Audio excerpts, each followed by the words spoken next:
Hello friends, तो आप कैसे हैं। उम्मीद होगा कि स्वस्थ होंगे और मस्त होंगे। तो चलिए मैं आप लोगों को दुर्गा सप्तशती के 9वां अध्याय का पाठ करके सुनाऊंगी। उम्मीद होगा कि आप सुनिएगा और अपने जीवन को धन्य बनाइएगा। कहा गया है कि जो अपने आप को ईश्वर को समर्पित कर देता है उनकी जीवन की हर बाधाएं नष्ट हो जाती है और हर कांटे दूर निकल के बाहर चलाती है।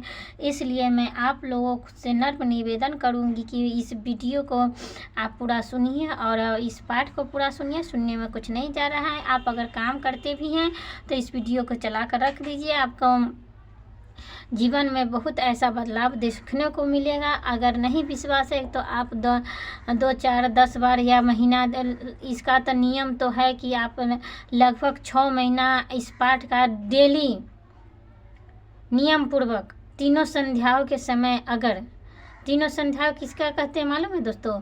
तीनों संध्याएं का मतलब होता है सुबेरे, शाम, दोपहर। ये तीनों संध्याओं के समय आप पाठ को सुनिए और अपने जीवन में आपको जब बदलाव न मिले तब तो हमको कहिएगा। बहुत दुर्लभशाली है दुर्गा सप्तशती का पाठ। तो चलिए मैं आप लोगों को करके सुनाती हूँ दुर्गा सप्तशती के पाठ। और 9वां अध्याय है। मैं 9वां निशुंभ वध है। मैं अर्धनारीश्वर के श्री विग्रह की निरंतर शरण लेती हूँ। उसका वर्ण बंधु पुष्प और सुवर्ण के समान रक्त पीत मिश्रित, वह अपनी भुजाओं में सुंदर अक्षमाला, पास, अंकुश और वरद मुद्रा धारण करता है। अर्ध चंद्रमा उसका आभूषण है तथा वह 3 नेत्रों से सुशोभित है। राजा ने कहा, भगवान अपने रक्त बीज के वध से संभव रहने वाले देवी चरित्र का यह अद्भुत महात्म्य मुझे बतलाए। रक्त बीज के मारे जाने पर अत्यंत क्रोध में भरे हुए निशुंभ और निशुंभ जो कर्म किया उसे मैं सुनाता हूँ। ऋषि कहते हैं, राजन, युद्ध के रक्त बीज तथा अन्य दैत्यों के मारे जाने पर शुंभ और निशुंभ क्रोध में भर आया। सीमा न रही। अपनी विशाल सेना से इस प्रकार मारी जाती देख निशुंभ अमर्ष में भरकर देवी को ओर दौड़ा। उसके साथ असुर की प्रधान सेना थी। उसके आगे पीछे तथा भर्गमार्ग में बड़े बड़े असुर थे जो क्रोध से ओठ बजाते हुए देवी को मार डालने के लिए आए। महापराक्रमी शुंभ भी अपने सेना के साथ मृत गणों से युद्ध करके क्रोधवश चंडिका को मारने के लिए आ पहुंचा। देवी के साथ शुंभ और निशुंभ का घोर संग्राम छिड़ गया। वे दोनों दैत्य मेघा की भांति वाणी को भयंकर वृष्टि कर रहे थे। उन दोनों ने चलाए हुए बाणों से चंडिके को अपने वाणी समूह से तुरंत काट डाला और सहस्त्र समूहों को वर्षा करके उन दोनों दैत्यपतियों को अंगों में भी चोट पहुंचाई। निशुंभ तीखे तलवार और चमकती हुई ढाल लेकर देवी के श्रेष्ठ वाहन सिंह के मस्तक पर प्रहार किया। अपने बाणों को चोट पहुंचाने पर देवी ने श्रुभ नामक बाण से निशुंभ श्रेष्ठ तलवार तुरंत ही काट डाली और उसकी ढाल भी, जिससे 8 चांद जड़े थे, खंड खंड कर दिया। ढाल और तलवार के कटे जाने पर उस असुर ने शक्ति चलाई, किंतु सामने आने पर देवी ने चक्र से उसे भी 2 टुकड़े कर दिए। अब तो निशुंभ क्रोध में जल उठा और उस दानव देवी को मारने के लिए शूल उठाया, किंतु देवी ने समीप आने पर उसे भी मुक्के से मारकर चूर्ण कर दिया। तब उसने गदा घुमाकर चंडिका के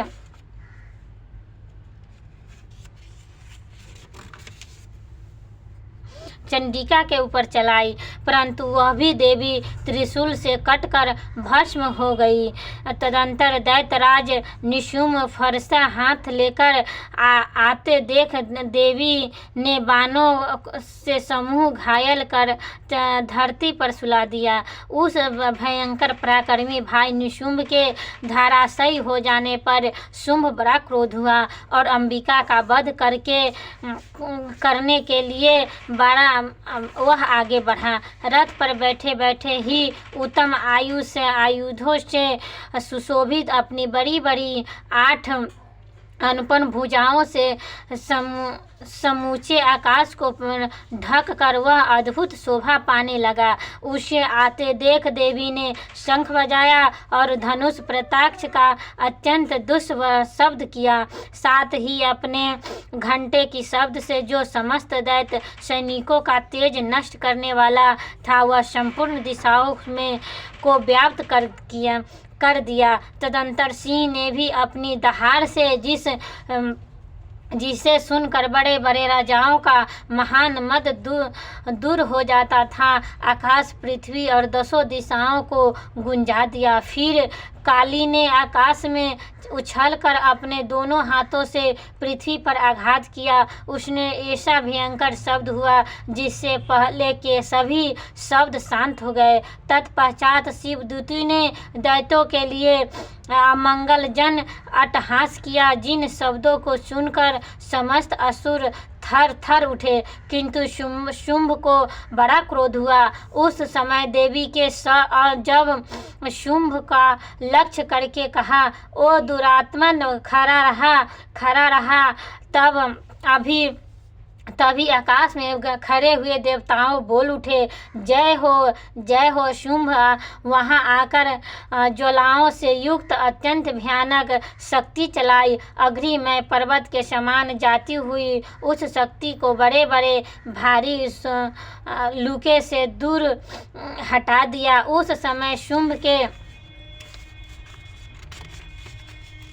को जिन्होंने सिंहनाद से तीनों लोक को गुंज उठे। राजन, उसकी प्रतिध्वनि से प्रजापति के समान भयानक शब्द हुआ, जिससे अन्य सब शब्दों का जीत लिया। शुंभ के चलाए हुए बाणों के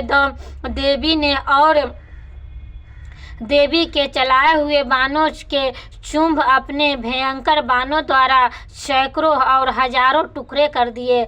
तब क्रोध में भरी हुई चंडिका ने शुंभ को शूल से मार उसे आघात से मूर्छित हो वह पृथ्वी पर गिर पड़ा। इतने में ही निशुंभ से चेतना हुई और उसने धनुष हाथ लेकर बाणों द्वारा देवी काली तथा सिंह को घायल कर डाला। फिर उस दैत्यराज ने 10,000 बाहें बनाकर क्रोध के प्रहार से चंडिका को आच्छादित कर दिया। तब दुर्गम पीड़ा का नाश करने वाली भगवती दुर्गा ने कुपित होकर अपने बाणों से उन बाणों को काट गिराया। यह देख निशुंभ दैत्य सेना के साथ चंडिका का वध करने के लिए हाथ में गदा ले बड़े वेग से दौड़ा। उसके आते ही चंडिका तीखी धार वाली तलवार से उसकी गदा शीघ्र ही काट डाला।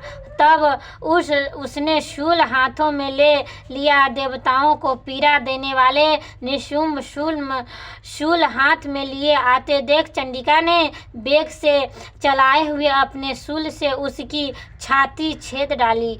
शूल से विदीर्ण हो जाने पर उसकी छाती से एक दूसरा महाबली एवं महापराक्रमी पुरुष खरी रहा का कहता हुआ निकला। उस निकलते हुए पुरुष की बात सुनकर देवी ठहाका कर हंस पड़ी और खड्ग से उन्होंने उसका मस्तक काट डाला। फिर तो वह पृथ्वी पर गिर पड़ा। तदंतर सिंह अपनी डांठों से असुरों को गर्दन कुचल कर खा जाने लगा। यह बड़ा भयंकर दृश्य था। उधर काली तथा शिवदूती ने भी अन्य न्याय दैत्यों का भक्षण आरंभ किया। कौमारिका शक्ति देव विदीर्ण होकर कितने ही महादैत्यों को नष्ट हो गए। ब्राह्मणी के मंत्रपुत्र जिल से निस्तेज होकर कितने ही भाग खड़े हुए। कितने ही दैत्य महाहेश्वरी के शूल से छीन भिन्न हो धराशायी हो गए।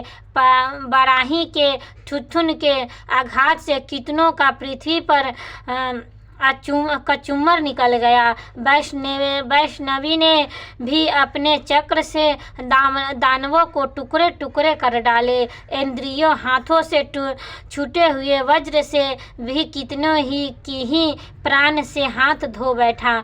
कुछ असुर नष्ट हो गए, कुछ उस महायुद्ध में भाग गए तथा कितने ही काली शिवदूती तथा सिंह के संग्राम ग्रास बन गए। इसी प्रकार श्री मार्कंडेय पुराण सर्वनिक मंत्र गीत के कथा के अंतर्गत श्री महादैत्य निशुंभ वध नामक 9वां अध्याय पूरा हुआ। तो दोस्तों देखिए, इसमें असुर राक्षस जितने भी ऐसे भयंकर राक्षस थे सबको देवी ने मार गिराया।